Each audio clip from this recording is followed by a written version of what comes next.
আজ আমি কাঁঠালের দানা দিয়ে একটা রেসিপি বানাবো। আপনারা প্লিজ ভিডিওটা স্কিপ না করে দেখতে থাকুন। আজ আমি কাঁঠালের দানা দিয়ে কি বানাচ্ছি। প্রথমে আমি কাঁঠালের দানার এই শক্ত খোসাগুলো ছাড়িয়ে নেব।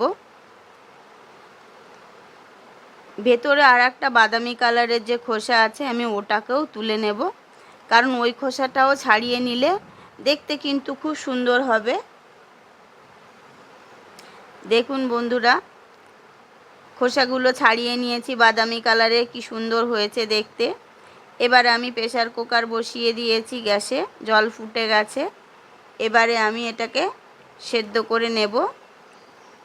আমি এখানে 3-4টে সিটি দিয়ে দেব। আমার সেদ্ধ করা হয়ে গেছে কাঁঠালের দানা। খুব গরম বলে এবারে আমি একটু চামচ দিয়ে দানাগুলোকে ভেঙে নেওয়ার চেষ্টা করছি।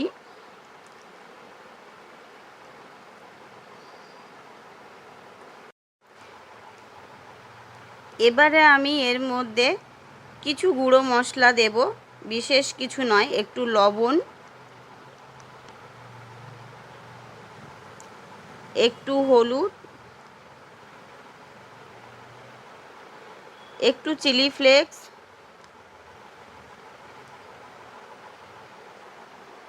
একটু চিনি, 1 চামচ বেসন, আর দিয়ে দেব একটুখানি জল।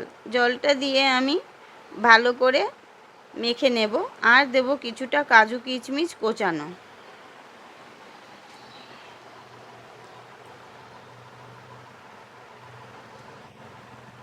আমি এখানে খুব বেশি জল দেব না, অল্প করেই জল দেব, যাতে মাখাটা একটু শক্ত হয়, তাহলে বড়াগুলো বেশি ভালো হবে। তো কড়াতে তেল বসিয়ে দিয়েছি, তেল গরম হয়ে গেছে। এবারে বড়াগুলো ভেজে নেব।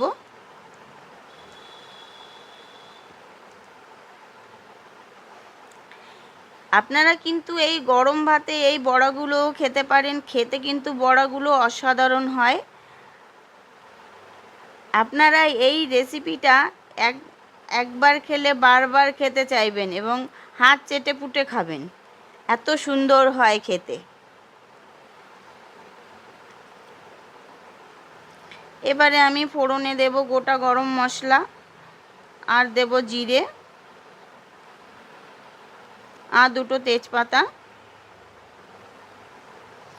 আমি এখানে 2টো পেঁয়াজ গ্রেট করে নিয়েছি। পেঁয়াজটাকে দিয়ে এবারে ভালো করে একটু কষিয়ে নেব পেঁয়াজটাকে, যাতে পেঁয়াজের কাঁচা গন্ধটা না থাকে। এবারে দিয়ে দেব আদা রসুন বাটা,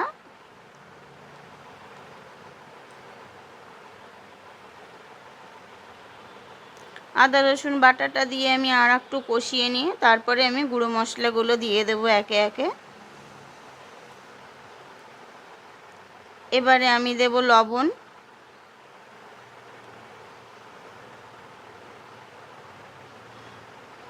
দেব একটু ধনে গুঁড়ো, দেব হলুদ,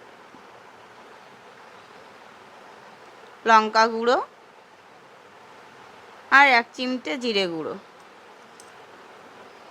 আমি কিন্তু এখানে খুব বেশি মশলা ব্যবহার করলাম না। এবার একটু জল দিয়ে মশলাটাকে কষিয়ে নেব। মশলাটা যত ভালো কষানো হবে রান্নাটা তত টেস্টি হয়।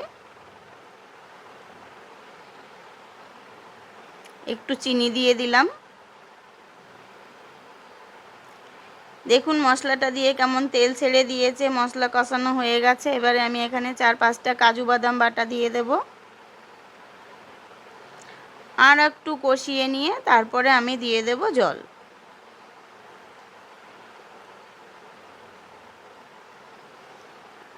এবারে এখানে আমি গরম জল ফুটিয়ে রেখেছিলাম, গরম জলটা দিয়ে দিলাম। খুব বেশি জল দেব না।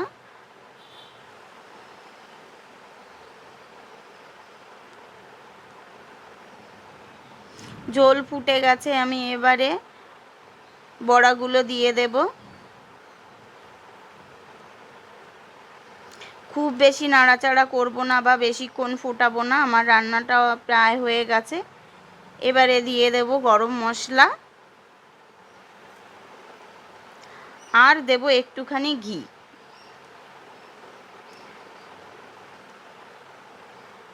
আমার রান্নাটা হয়ে গেছে। আজ আমি বানিয়েছি কাঁঠালের দানার কোপ্তা কারি।